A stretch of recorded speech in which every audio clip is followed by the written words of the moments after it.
The rich used to support government by paying taxes. The rich now support government by lending money. And the rest of us pay them interest on a mounting federal debt. And so they're collecting this stupid, crazy trickle-down economics theory that if you give tax breaks to the wealthy, the benefits will trickle down to everybody else.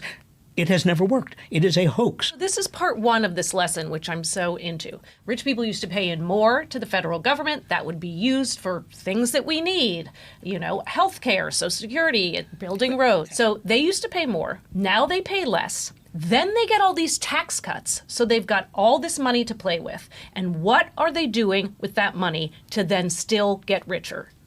They are putting it into politics. And they are putting it into the bond market. I mean, this is very, very important because they are supporting the government through lending the government money through the bond market rather than paying the government higher taxes.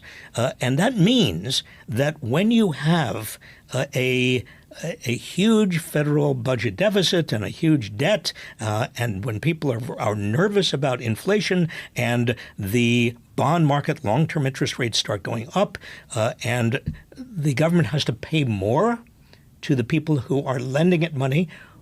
Who are the people who are lending it money? About 30% are foreigners. 70% are here in the United States, and a big chunk of them are very wealthy people here in the United States. Right, and they do it through their trust funds and through all of their, mutual funds. And one of the reasons the federal debt is getting higher and higher and higher is because of the Bush, that is the George W. Bush, and the 2 Trump tax cuts. All of those tax cuts, if you had not had them, we would not have a rising ratio of debt to the entire economy. In other words, we wouldn't have the problem we're having now. Also, what is our debt these days? Just a little something. It's past $40 trillion. Now, this does mean we have to pay more in interest rates on the debt.